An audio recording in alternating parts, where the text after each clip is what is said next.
Welcome to another episode of Get the Tea with Buta Biberaj. As we usually have on our show is we have our team members. We have my co-host Krysta Jones, and then we have our technical genius guru, Nick Gothard. We have previously mentioned Priscilla Aybar, but she has never until this time appeared on the show with us. So we promised her a whole lot of door prizes, which we're not going to give her and things of that nature, but she decided to come on today. And I think it's because of the topic that we're discussing. We're taking on a very sensitive issue, which is COVID and how its impact has been on our schools. And that comes from the perspective of our students, our kids, teachers, parents, as well as members of the school board who are having to tackle what the right answer is. So we are very fortunate today to have from Rockridge High School, we have a teacher, Jessica Berg. Welcome, Jessica. As indicated earlier, we have from the parent perspective as well as our team perspective, Priscilla Aybar. Welcome, Priscilla. And then as a parent, as a community member, and as a school board member, we have Harris Mahedavi. Welcome, Harris. As we have all experienced since March of last year, really is trying to deal with a pandemic. And in my lifetime, I don't think I've ever had to deal with it as directly as with COVID. Just the way that it has impacted literally every aspect of our society and our daily lives. What we want to discuss today is the fact of this. How is it impacting our kids?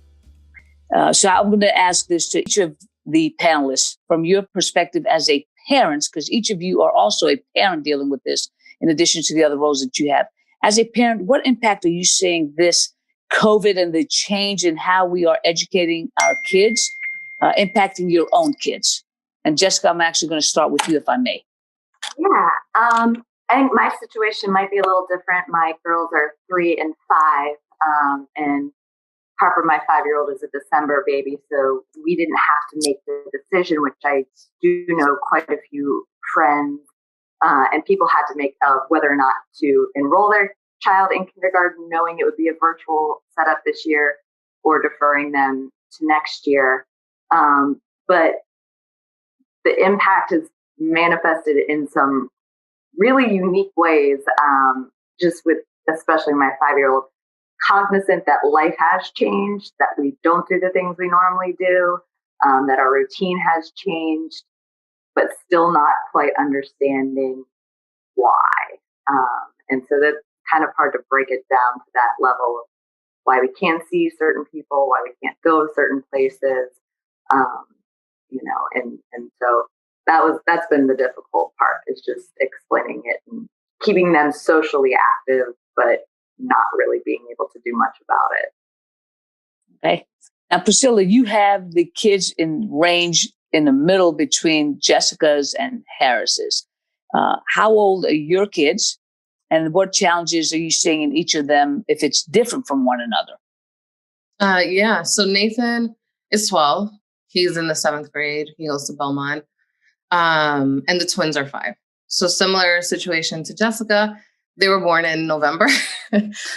So they are not in kindergarten this school year, but they will be next school year. And it's just one of those where it's like, do I want to put them in a hybrid model or just distance learning? But it all depends, where we're at from now till then.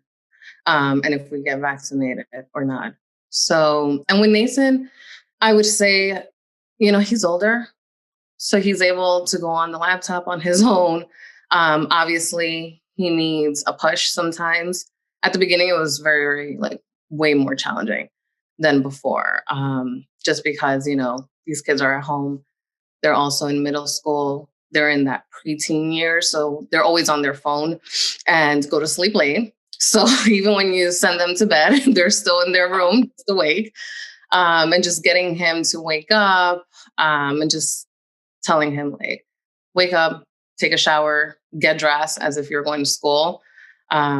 He's doing much better with that now. But it's just the whole transition of being quarantined, not having to be in school at the beginning of quarantine and then picking back up as virtual was a challenge. And I think it still is. I ask him all the time how he's doing. He tells me he's fine. He seems fine. It's just one of those where I still constantly check in. But the twins, it's a little different with Mason because he's not developing the same as his sister or what other 5-year-olds are. So he is an IEP. So he was able to get free pre-kindergarten. So right now he's taking classes at Discovery Elementary, but it's all virtual. So that's another thing. I have to be the one to set him up and all of that. So I can only imagine parents with full-time jobs and little ones in elementary school and having to set them up. It's definitely tough to do that. But there's it's like a whole mixture here in my house. And then Kennedy's upset because she's not in school, but I have her on ABC Mouse. So I'm just trying to get somewhat her, that feeling that at least she is in school while the others are. But yeah, it's definitely been a challenge for sure. Okay. Harris, how about in your household? Well, thanks, Peter, for having me. So as I got 2 kids, so I think, progressing from Jessica to Priscilla. So I have a child, and 10-year-old and a 14-year-old. So one is currently in 5th grade and one just entered into high school as a 9th grader. So I have an interesting spectrum, both at elementary level and high school. So I think as both of them describe, it's, again, we're going through this sort of, the way I think me and my wife, we both have been talking to our children, is that this is a pandemic that we're going through, hopefully in a once in a lifetime. None of that's, at least me or my parents or that I know of, has been alive or actually faced anything of this sort. So we kind of took it as a perspective that this is not so much of a normal times. Both of them went through from distance learning perspective. And the thing is, as I said, that, when you ask them, they say they're fine. I think it's a very difficult sometimes as parents to really get, really out of them saying how they're really feeling. My daughter, I think she's in the 5th grade, as Vita, she's doing fine, but I think we also have been trying to balance her time from screen time to more of a, again, from a social, connecting with other kids also.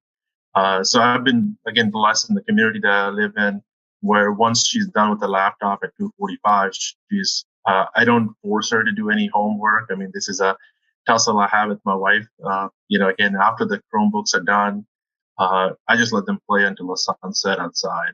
I got some heat for it too, to kind of having distance learning and having the kids play outside. But that's what I did, is I think, how the kids have to connect outside. Now, again, my son, on the other hand, I think we try to encourage him to take hybrid, but I think most of the high schoolers these days, from the feedback that we received, they all, I think, got comfortable in getting 5 minutes up before the classes and just kind of, staying in the PJs all day and working to the class.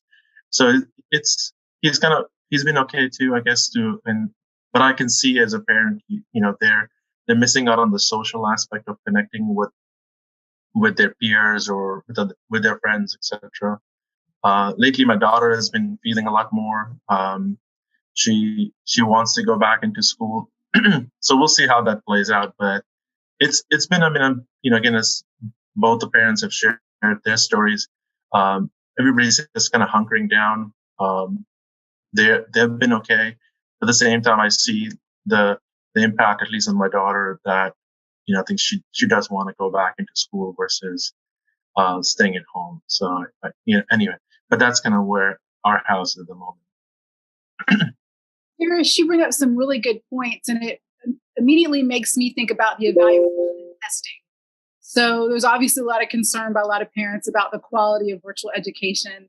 You mentioned a lot about the social aspects. Considering all that the kids are going through, and I guess this is for you too, Jessica, how has the evaluation and testing changed to account for the other social concerns that the students might be having as well?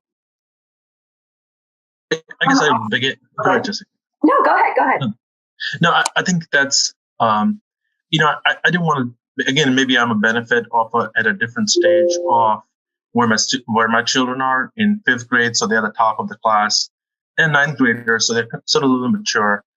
For us, I mean, teachers, at least our experience has been teachers have put a lot of energy into trying to make it as best as they can, given all the challenges that exist, to maintain a good level of curriculum for them. So at the high school level, I know he's busy, and he's being challenged. So it's not completely just watching the screen or something. He's being challenged. I think that's, to some extent, it's a good sign. And my daughter too, for the matter. I think she, when we had, so I'm just going to give an example of where that state is. So we were thinking about hybrid, and if we were to go hybrid from first semester to second semester, that would have required her to change the teacher, because in the elementary they have been designed a way to have the same teacher teach them distance learning or the hybrid. So if she was to switch from distance learning to hybrid, she would have to change the teacher. But the connection that she's been able to build with the teacher over this first semester, she didn't want to lose that. And so she put her priority. We sat down and we had this conversation. She wanted to have that connection with the teacher more important than her to go to the school. And that was kind of a very interesting discussion we had. So that's, so I think that's been there. As far as testing, I think last year the governor also gave us waivers on some of the tests, but this year the test has been like, my daughter took the MAP test this Friday, and I think we'll see how that comes around, because that'll be a sort of a litmus test of how things have been progressing the last 6 months too. So I think from my understanding, and I think Jessica can add, I mean, the tests are being scheduled and they are being conducted. So I don't consider virtual learning to be any different than just learning. And again, I know the experiences of every parent and every student is different, but I can just speak for my sort of personal thing that the quality of education has been good, and they're learning through that. Now, again, is it same as in-person learning? Obviously not. I think you cannot compare it. But given that this is a global pandemic and the best that the teachers are doing, I'm okay with that. So anyway, that's just to kind of add from my side. Yeah, and I'll speak to testing. Just it so happens that 11th grade year, that the year I teach for English, is their final SOL, and they do have to pass those tests in order to graduate. And then last year, when we left in March, I teach AP Lang, and so the students were still like tracking to take that AP test and preparing them for that. And so we do still have those realities of standardized tests and assessments, and just having to adjust that to the confines of the virtual classroom, because the timing's different, the things you can accomplish in that framework, knowing that for the health and mental well-being of the students, sometimes you need to get them away from their screen. But also I know that they will be taking this test in May, and to do that prep. But I think that's part of teaching in general, is learning to adjust to things that just come out of nowhere and are out of your control. So we're still handling that right now, and having meetings and stuff, and preparing for students, recognizing students we need to get in for extra help. So it is a priority and a focus, knowing that we still have to get them through that. Those are still the realities, and just trying to maintain their sanity as much as ours through that. It is. And I think with the parents being home, sometimes the parents are trying to assume the responsibility of working with their with their kids in the educational aspect of it. And this might be, it's come across as being humorous, but really is a legitimate challenge. A lot of these parents don't have the ability to explain to them what they're supposed to be learning, because they haven't been in high school for a long time. A lot of things have changed how they're being taught. So the parents are feeling like, what the heck do I do? So that really is also something that is missing in the support system for our kids, is that they don't have somebody who can help them navigate that on the one-on-one basis. What is going on in the school system? And Jessica, you just touched upon this a little bit. You said, trying to give them added assistance. In what form is that? So something great that Rockridge has done, and we are very lucky to have two of the most amazing reading specialists as teachers, Chrissy Gates and Lori Snowden. So once you kind of establish that, okay, we're going to be virtual for the foreseeable future, we know that there are students that aren't going to be able to, equitably access that type of education.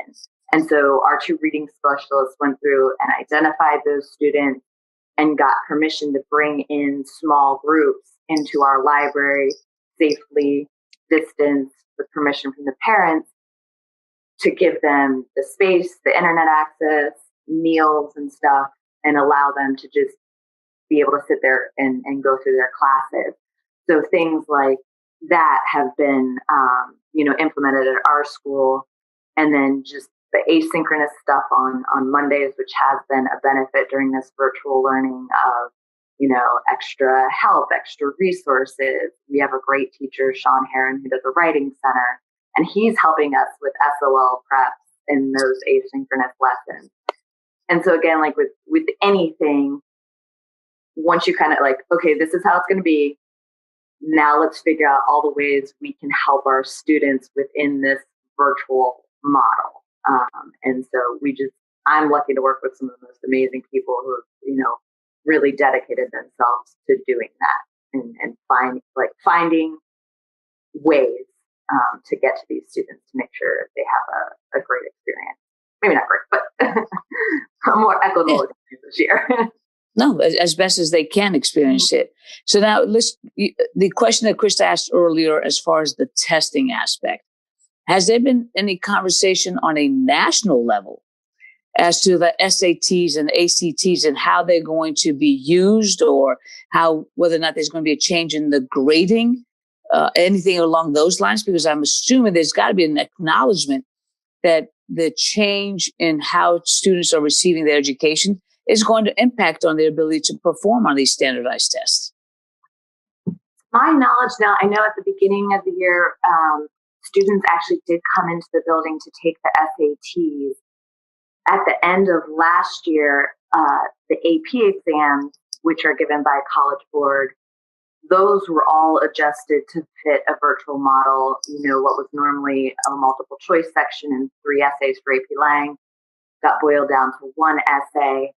I don't see how colleges can't look and, be flexible and use different guidelines given what they know about how school was modeled this year. And, one of those hopes is that we do kind of step back to reassess standardized testing and how we use it in education and our kind of modes of the system that we've been doing year after year, and like, okay, maybe this isn't the best way to do it, and this would be a great time to reassess that. But as of right now, I do know students are still taking those tests. It is still a box item on college applications. As to how each college will look and assess that factor, I think that would vary. Harris, how are you as a dad of a high school kid? How are you dealing with that as far as trying to make sure that there is preparation for if college is in the future for them, which we all assume kind of in Loudoun County. So I don't want to be presumptuous, but I'm just going with that expectation. Like how are you ensuring that your child has that base for them to be able to move on to that next level? So I think I'll begin with the SAT. I think just to add to it, I think last year and the seniors that are going in or they're graduating, I think a lot of universities did make exceptions regarding the SAT scores, knowing that last year was very challenging for many students. And I would hope that would be the case going forward for the next year as well. But having said that, I think I'll probably begin with a little bit of from a sports athletic perspective. So that was a little bit of a challenge for many of, or at least from Ashburn, many of the students, or I should say entire Loudoun County, who are looking for perhaps D1, D2, or even D3 scholarships. That was sort of challenging because our sports were delayed and they're still delayed in terms of how they prepare themselves for the next year. And I think to your point, if and I did hear from many of the parents whose kids are whose kids are today and as they're juniors, and this is the year for them to demonstrate and prepare for their college applications for the next year. It's been very challenging. SAT is, like I said, or the test taking is just one part of it, and especially as the universities are looking to waive that, knowing that it's been a kind of pretty challenging times. They're looking for other scores, so the GPA does matter. And the last, I think, was this Tuesday, we did get a report back, or at least an understanding back on how students are doing this year compared to last year when it comes to grades. There is some improvements in some categories, and then there's some not so, the numbers have gone down in some category. And I think that does hopefully help the administration in kind of targeting and seeing where those issues are and providing the resources to address that. So I think that just, again, in a broader scheme of things, I guess as a parent, it's a very challenging, and I do think about that, Buta, to your question. Even though my son is in 9th grade, it's like, well, what if my son was today a junior? What would I be doing things differently or preparing them up? I think in this case, the GPAs would be a bigger factor playing in how they get their grades. And so I think from my perspective, our focus is to at least maintain, the grades, the GPA, the best he can. We're not trying to put a lot of pressure this year also. And I think that goes back to your concern and challenge, because there's a balance between how much you really want them to push it in a normal year to say, maintain straight A's versus given that he's in his one room spending all day, literally for the last so many months, and some additional pressure on him to maintain the grade. So I wish there was an answer, but as a parent, it's a big struggle, and I can have empathy for many of the parents who are probably who have juniors this year, and sort of hoping to look and prepare for the colleges, coming down next year. So it's a challenging. I don't know if there's a good answer for that, but from our perspective, is like, okay, just maintain the basic on GPA. At least you don't get a knock on that. And extracurricular activities, typically, like last year, he would go out and do some other volunteer activities in library, etc.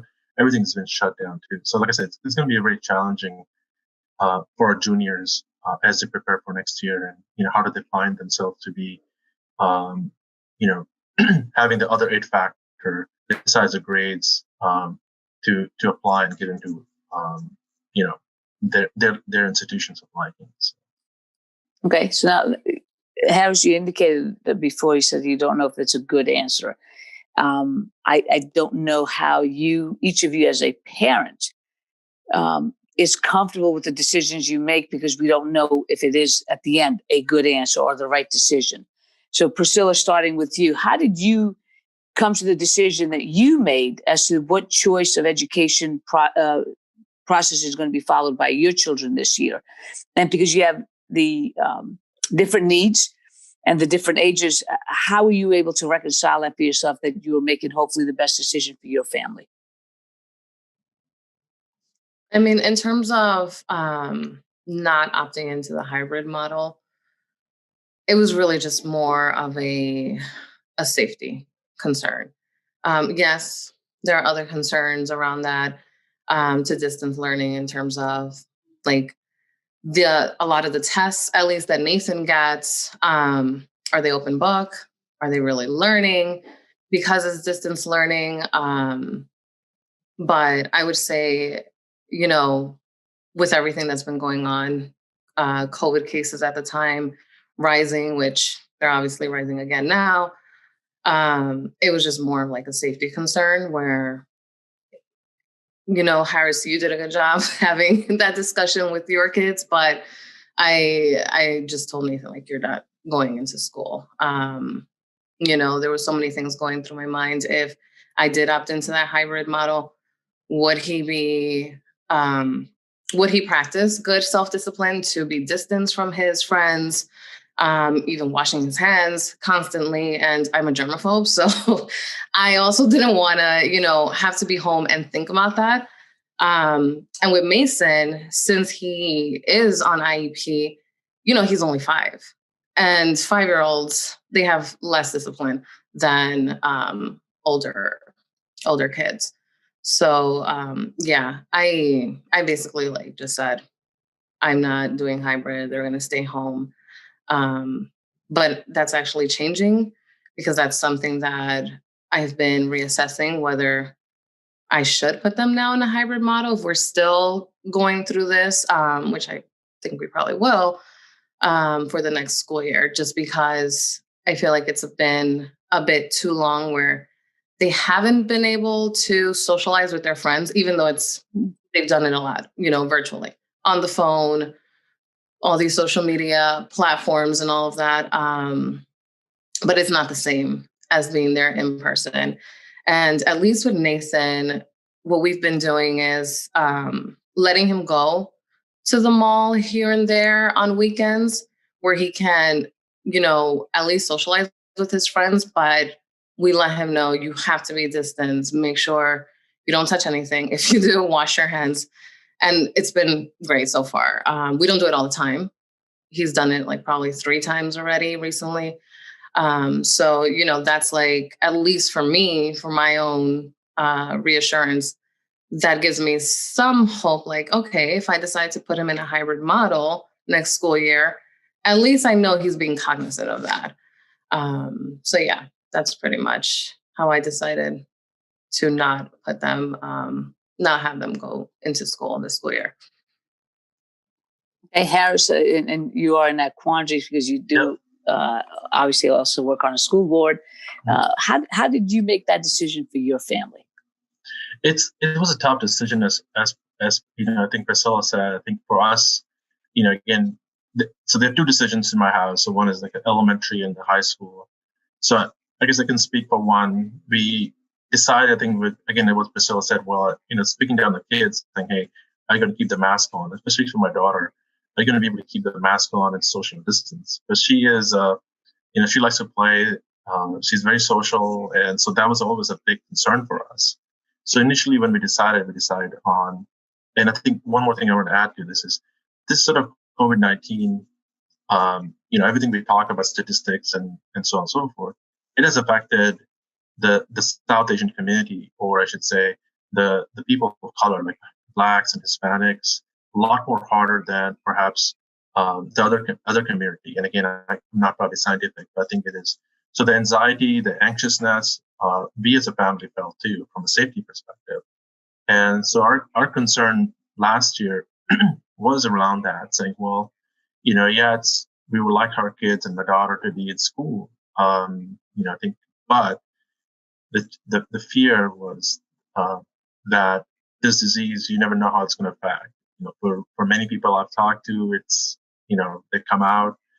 But then some, I've known folks that who have, perished in this disease also. And so that's sort of a gamble. I think we were just on the edge of it to not take the chance. So we decided to go with distance learning. But I think if I were to make a decision second semester, probably change that, as I think I think we're on the same wavelength as parents. My daughter would have opted to go hybrid versus distance learning, just so that she can at least go in and interact and be socially involved in the school. So that's so our sort of came out of fear, to be honest with you. And I think the sharing of this is the anxiety with not knowing the kid's going to bring it back or not. So that was the biggest thing that played with us in making our personal family decision as far as whether we selected distance learning or hybrid. So. Jessica, I know you got the younger kids. Do you want to speak to this, or I can ask you a different question?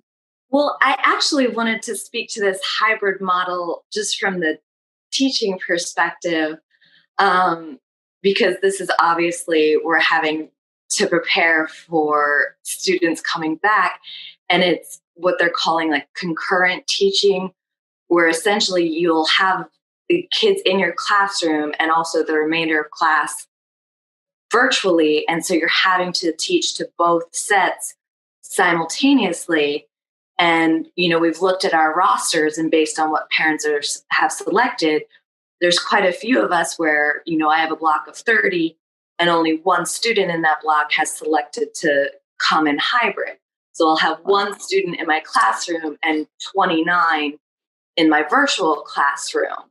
And so it's just this disparity in you're having to teach two different ways. But of course, inevitably, we'll fall back to, well, most of my students are in this setting here. And so we are really struggling with, like, how do we do this and still get our lessons across? And it seems to just be causing a lot more anxiety when it was like, with the structure of virtual, like, at least we were able to create different ways to reach students we needed to, knowing that, okay, this is what we're dealing with for this amount of time. Now let's figure out all the nuances.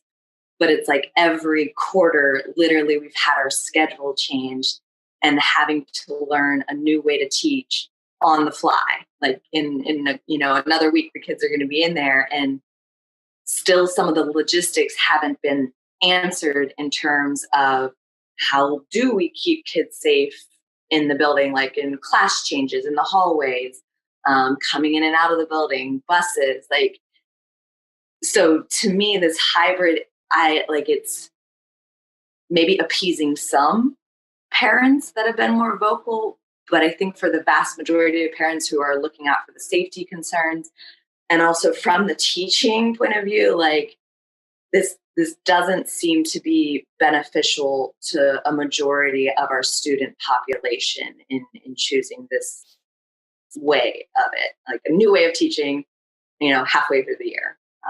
And so it's kind of been difficult the past few weeks trying to adjust to this. And that's what I wanted to ask you, Jessica, is what are the other challenges that you see just kind of in your week overall, or changes from teaching in person? And also, what about the teachers that don't want to go in person? Yeah. And I think that's been, with this whole year and the heated rhetoric that has come from some very vocal parents, I think a lot of it doesn't take into the fact that teachers in the classroom were also humans with families and health concerns. And, luckily right now we are being vaccinated. And so that'll put a little bit more of my concerns at ease. But, I know there's a lot of teachers who have said that if they are going to feel forced to come back and not with the proper measures in place, that's it. They'll quit. They'll retire early.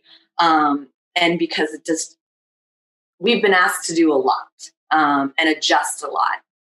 And I think on the whole, we're pretty good at it, because our day, we're usually dealing with a classroom full of teenagers or, younger kids. So we're pretty good at thinking and, reacting on the fly. But when our safety and our concerns aren't necessarily taken into the conversation and account of the decisions that are being made, that's when it just becomes really like, okay, all of us, all teachers, all we say is like, we want to be in the classroom. That is why we love our job. That is what we miss 100% about our job. None of us signed up for this, but we're making it work because it's the right, safe thing to do for our students and for our own families and selves. So I think that's been the kind of really frustrating part of hearing a lot of these complaints and kind of some blame getting put on teachers, when in reality it's like, that's not it at all. I think that's the part of the challenge, is that from an outsider, having no kids in any schools or anything like that, so clearly not from a parent role, is trying to figure out from a community perspective what is the right answer. Because if you keep the kids in the remote learning, is that really the right answer? If you bring them into the school system, is that the right answer? If this is hybrid, is this the right answer? And I am very sympathetic to each of your challenges for those very reasons, because it really almost, and I don't mean to say it doesn't matter in the sense it's irrelevant, but regardless of what the answer is, it's not a perfect answer.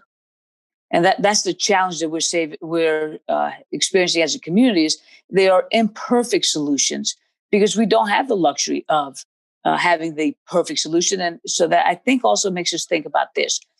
The old way of the way that schools were working with students and their learning abilities was also imperfect, because now we're identifying that some students actually learn better from a remote, not one-on-one in person. Has this, do you think, from either of your perspectives, changed how maybe we can look at how we teach students to incorporate this now as a tool in the toolkit, not to make it the whole, but as an extra tool as to how we address the different learning styles?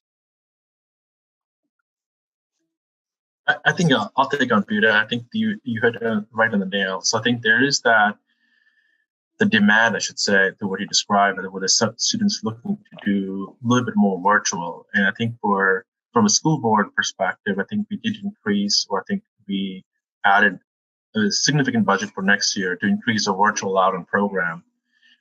There's two main initiatives also happening. It's called Alternative School, which is not really quite virtual in sense, but its ability to help the students who typically may not fit in the normal school environment. And so it gives an opportunity for them to be successful, but also increasing the virtual out-on program where students, in the past, many students took that as an opportunity to sort of progress or expedite or advance their sort of the classes they want to take. But the idea was like, well, we should be looking at providing this opportunity if a student or a child wants to pursue that to learn and take additional classes, then that could be done in that setting. But I think going back to what Jessica said, right, and that's what I said, is, I'm personally going through that as a family, going through that anxiety. And I shared this in a public setting last Tuesday too. I said, well, there's this, teachers are also, part of the community, and they also go through the same emotions as I probably go through. And I've talked to many teachers, and I heard, different perspectives about what school opening means. And so when I described my sort of experiences in what my students were getting from virtual distance learning distance learning, that they were getting learning. I've heard this sort of comment about open LCPS, and I believe, and I've said this, and LCPS has been open since fall. It's not been closed. So this notion that you start on the premise of the LCPS has been closed, I think that's probably not the right perspective. Now, whether we should be teaching in person or not, that's a debate that we are having, or at least kind of moving forward with it.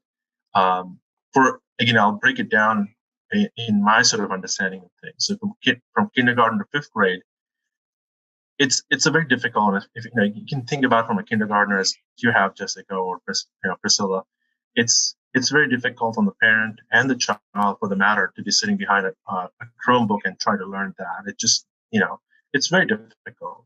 High school, like I said, my son, he's fine with it. High schoolers, and I think 75% of the students selected distance learning at a high school level versus coming in person. And I think Jessica described the example where we're hearing a lot of that, where it might be just one or two students in the classroom who selected hybrid versus distance learning.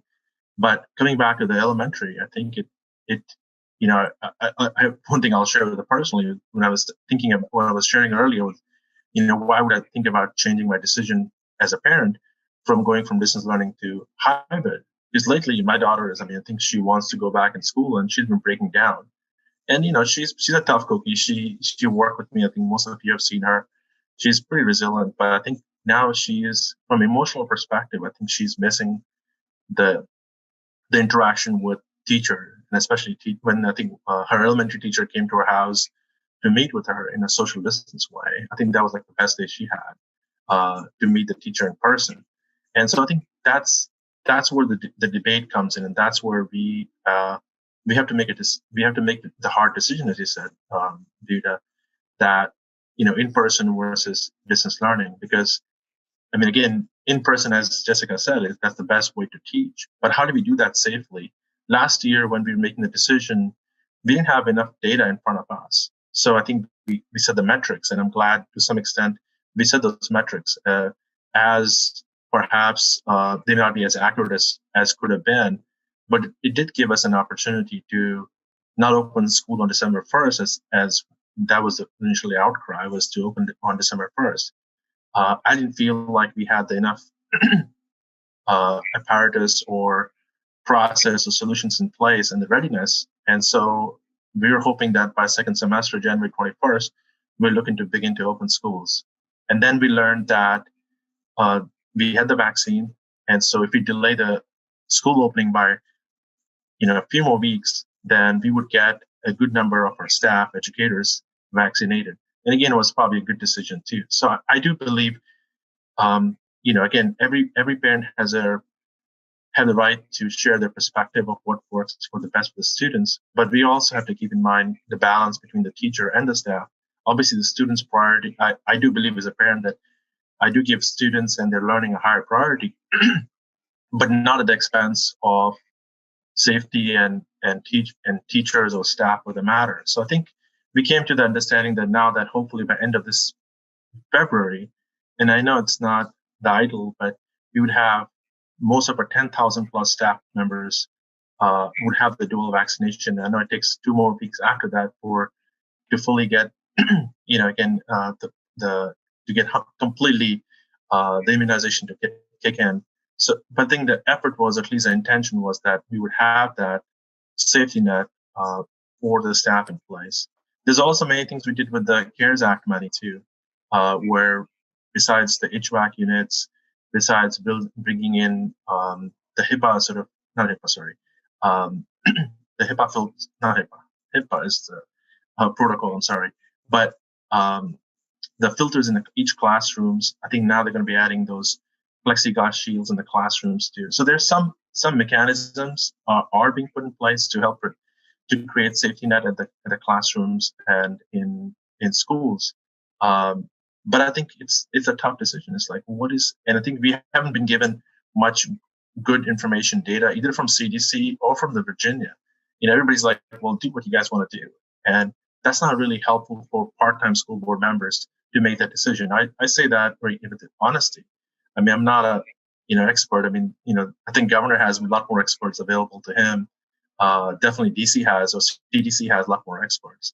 And even the guidelines that CDC came out this week, it kind of goes up to saying, yeah, you should do this, but say, well, you should maintain social distancing, and vaccination is not required, but it should look to open schools. So it sounds good, but it's not it's a whole lot of it's not very concrete, I should say, in that regard. But here we are. I think from everything I've heard is we're trying to provide good mitigation strategies in place at the schools.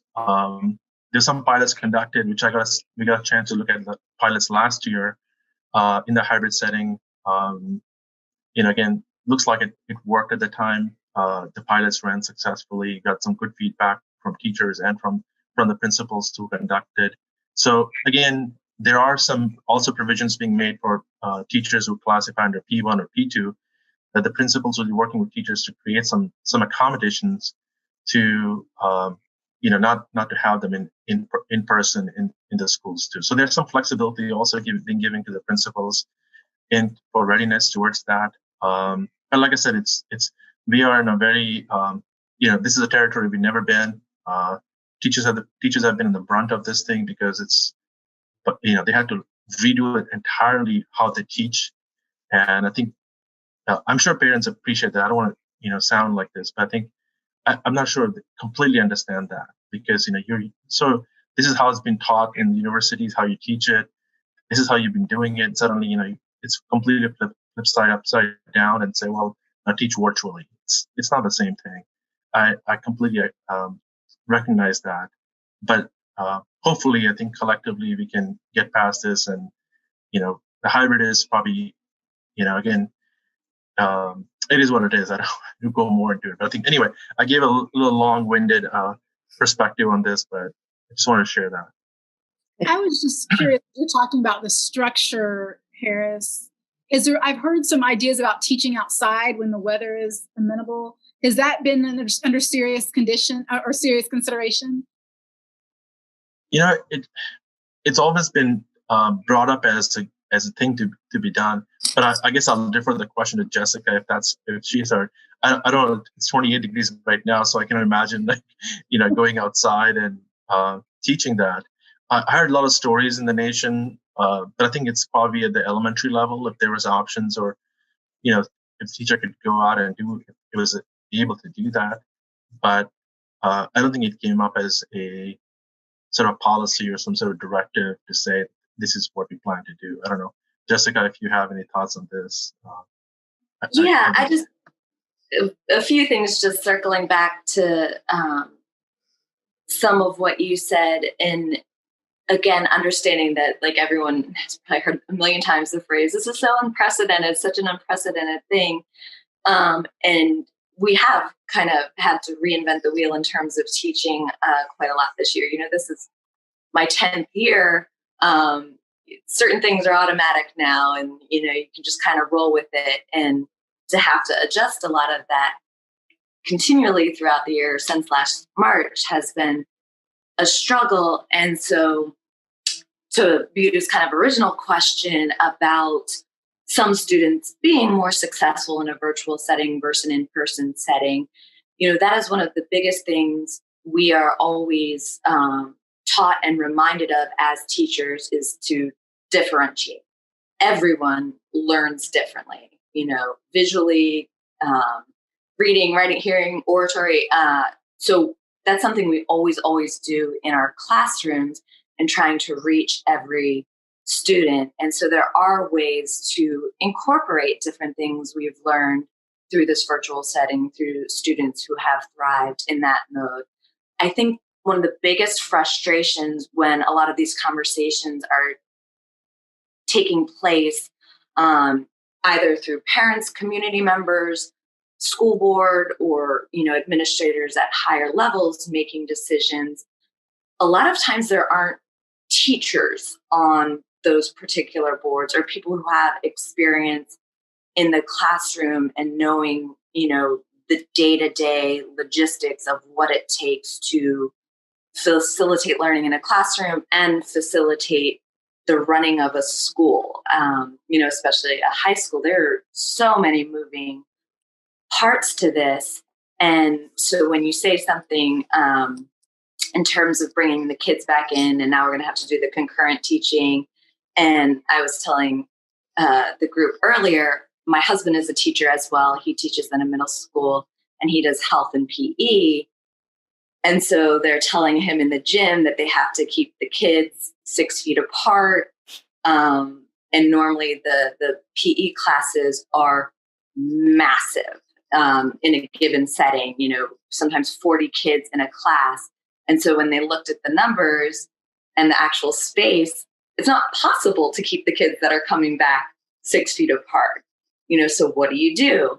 And so I go into the buildings most days because I'm very lucky. We have an in-home daycare right in our neighborhood where my daughters can go. And so I was there this week when they were putting up the plastic plexiglass shields for the desks. And it's kind of a joke because it's like this, it doesn't even fit the desk. I'm a fairly tall person, and when I sit behind it, I'm taller than it. And the little filters they put in when I teach in the building, and I have to turn it off because it's so loud. My students can't hear when it's on. And so it's that's great in saying that, but then logistically seeing it, and it's frustrating, because again, I love my job. I love what I do. I need my job to support myself and my family. So I'm going to have to go back in this situation. But yet there's a lot of vocal criticism coming at teachers, and yet we're kind of seeing this treatment and not taken into account, what we try to do any year, let alone this year when we're being asked to do a lot more. So it can get a little frustrating sometimes to see that at play. Definitely. And I have a question as far as what we've seen with COVID revealing a lot of inequities in our county and in our education system. First thing that comes to mind is broadband access and reliable internet. But, there's so many things when it comes to accessibility and for, different kinds of students and how they're accessing education and how previously the county, it used to work for them, and now with COVID. So I'm curious, Jessica, if you could help us sort of understand if you've seen any of these inequities, that by all considerations probably existed in lack of consideration prior, but that have been exposed to an extreme degree with the pandemic. And then Harris, if you could elaborate sort of on that about, are there any plans in stopgapping these inequities, not just in, COVID times, but permanently afterwards, and remedying those? Yeah, I think, Nick, you exactly hit on something that hopefully the conversation continues well beyond this year about the inequities that a lot of our students in Loudoun County, which is such a diverse, huge county in so many different areas, have different needs. And that was one of the things, luckily, and I can just speak specifically to my school, Rockridge, that we identified. And I do know some other high schools in the area where they kind of set up like an internet cafe for students to come in and be able to access the Wi-Fi. And that's the same thing too for some teachers. Some teachers have to come into the buildings because of where they live. Some teachers, commute in from West Virginia. And so that's a logistical thing for them as well. And in kind of tackling all those obstacles in this new setting, we're able to do that. We're able to kind of think on the fly and address these situations. But I think it would have been much more feasible and easier, and we would be at a far different point right now, almost over halfway through the year, if at the beginning of the school year a decision had been made that, like, okay, this isn't great, it's not going to work for everyone, but we're going to go with this model and we're going to adjust to needs within this concrete framework. But it's been really difficult adjusting to those needs with everything changing week to week a lot of times. And so again, I think I mentioned earlier, our reading specialists identified students who, you have to think of too, not only access to internet, but students' home lives where they might not have, an atmosphere where they can concentrate. We have students watching younger siblings because, like you hit on earlier, parents are still working while all of this is going on. Even in my own house with my husband being a teacher as well, like we upped the broadband so we both could be teaching if we needed to be. But it's much easier to address those things as they come up, which again, we do on any given year, and the needs of our student population, if we just have a foundation. And we've been on this foundation of sand this whole year. And it's just you think you're getting out and you sink back down into something. I don't know if that's a good metaphor or analogy. That's just off my head. So I think, Nick, that's a good question, and I'll just kind of continue with what Jessica mentioned. I think there are two parts, like I said, there are multiple parts from how we can address, or at least even start to address equity issue. I don't want to say this is a comprehensive and this is it. I think, because I think we still are trying to understand what the impact of this COVID-19 distance learning, hybrid or not, how it's going to really impact the students that are the most needy. So, if you think about that, and you think about students with perhaps who have the access to technology, whether it's having access to laptop, Chromebooks, or access to broadband connection, or in some houses we know that they don't have access to broadband connection. Like I have BIOS, so I can, Jessica said, I could up the bandwidth. I'm blessed with that, but many families don't even have that. And initially, stories of inequities, we were hearing that when we did cut off early back in March, many students were using cell phone and using mobile hotspots to connect to it and and make that. And I think we're talking about this sort of technology access inequities of technology. And so one of the things that came back to us was say, well, I think it's 5,000 or 6,000 mobile hotspots were issued to students, and I believe the teachers too, and for the staff, so that these were no cost to parents or students, but they were being provided from LCPS to make them available, at least to reduce that. I think then also, again, coming back to the elementary level, it was about, again, access to devices. Again, many parents and who have access to devices could offer the devices, but then kids who don't have it. So we passed it to make sure that every kid from kindergarten to, I think, in the third grade didn't have it at the time. So that was made available. Then I think, as Jessica talked about, the cafes, because again, if you go back to the West and Loudoun, it's still a big issue of even with the mobile hotspots, you still couldn't get connectivity there. So the cafes were opened up, and I think recently the school buses were powered with Wi-Fi to provide some. Again, this is not a solution. I should say it's a solution, but it's not comprehensive to say this is going to be a long term. But I think to begin with, at least starting to recognize that there's inequities of technology or access to tools, how do we at least bridge the gap with funding? The second, I think, is from an educational perspective. That's, again, a long journey. I think the request initially for us was saying, well, how do we continue providing this? Because there is, again, I can speak for my kids. They've been able to grasp concepts and learn with it, but that's not the case for all students, and especially many students who probably, not as much engaged.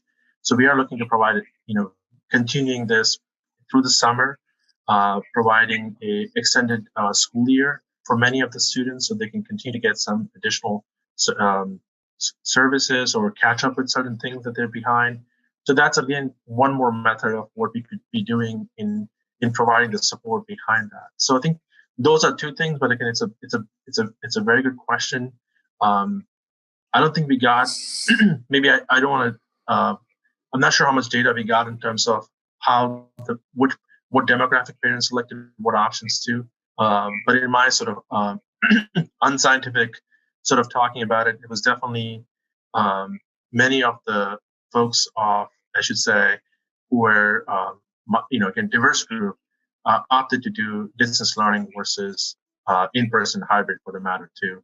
So what that impact is going to be for, again, for students who are EL students. We haven't talked about the SPED population also. The SPEDs, it's a concern from both sides, because it's a concern from SPED is like, well, a student may be able to keep the mask on or not on. So parents are concerned from both sides. So some parents did decide to send their children to in-person or hybrid, but then some SPED parents also decided not to, because it probably was from a health person, again, it was not worth it in that sense. So it's been a very, very challenging. I don't know if there's a magic, but we can only attempt to help address some of these inequities that exist, whether it's in technology or extending the school year, or, as Jessica mentioned, providing additional sort of learning instructors to help us students, catch up. I would say at this moment, it's just making sure that we can catch up and stay with the current curriculum as best as we can. So when you're looking now, as far as trying to identify, again, the inefficiencies of whatever plan we end up exercising, right, implementing. Here, let's assume now we're going into the summer sessions. Harris, you indicated that there's a conversation or a contemplation the school will be extended to the summer aspect. let me fast forward to a brighter day where we're done with COVID. But let's assume that happens, say, in the fall of this year, 2021. Is there then going to be some conversation within the school board to use the following summer, which would make it summer 2022, as a catch-up gap period for us to maybe to supplement what the losses may have been for the prior year? So I'll begin, Peter. I think it's not a discussion, but I think we did make funding available and directed the administration to make sure that we are catching up within the 2021 summer itself. So we don't have to wait till 2022. So there'll be a whole lot of programs and activities happening to make sure that our students do catch up in 2021 as well, in summer itself. So I think the 2022 is going to be, again, hopefully we continue the same 2020 and hopefully learn lessons from 2021 summer program and offer that 2022. But I don't want to give the impression that we're waiting for that year. We are hoping, I shouldn't say hoping, but we have directed the staff and the funding to make sure that we are putting all kinds of measures in place to help support that. So that would be our goal and plan, that within this year itself in summer, that those students are supported and we try to catch up as best as we can within this year itself. So I think the other question was regarding fall, or your question was specific to summer itself. Sorry. Talking about, so the assumption being that we go back to whatever we can refer to now as the normal process of being in person and educating the students, as to whether that would be a consideration for the following summer. Again, we're being in person, in class education system going on. So that was the premise on that. So let me segue to this, because this was a heavy show, man. You guys made it all serious. I couldn't even crack any jokes or harass anybody. But, this is a very serious topic. We're just trying to figure out from all perspectives, how do we best serve the needs of our kids?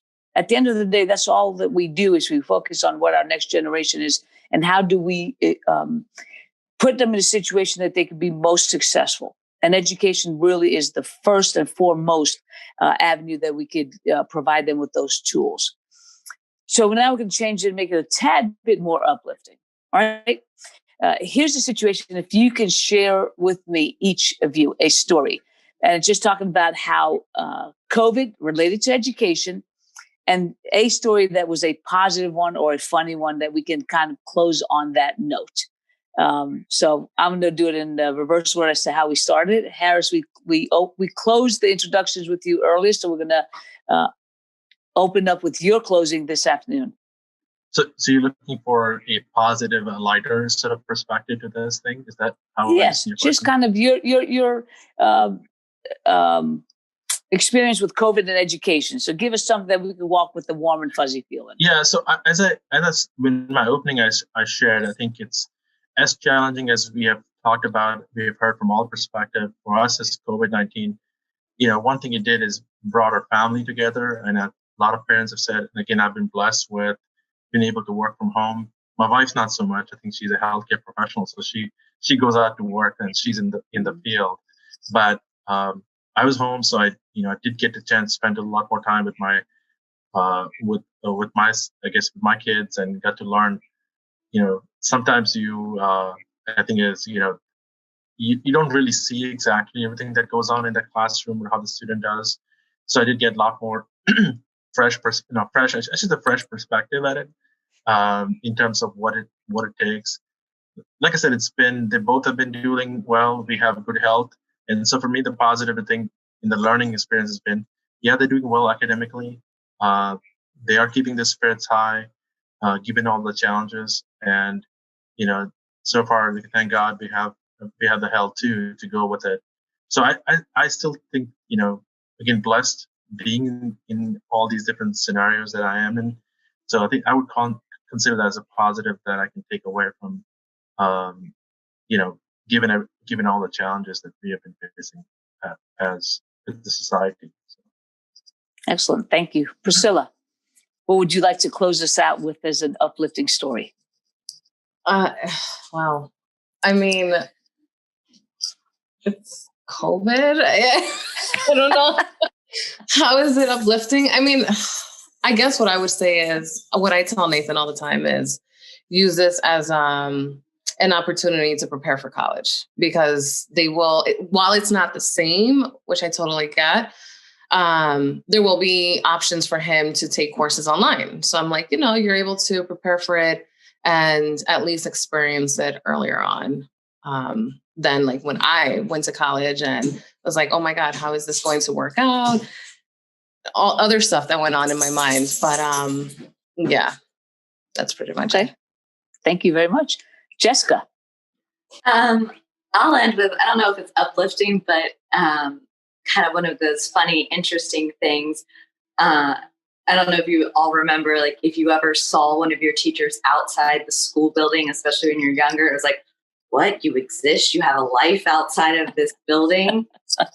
And so then when you're teaching at home and they see some of the realities of your actual life, and most of those moments have come from, when our daycare was closed for a month a couple weeks ago because of COVID. And so I had my daughters home while I was teaching, and you can only control or keep a 3-year-old quiet for so long. So she'd be sitting in on some of the classes.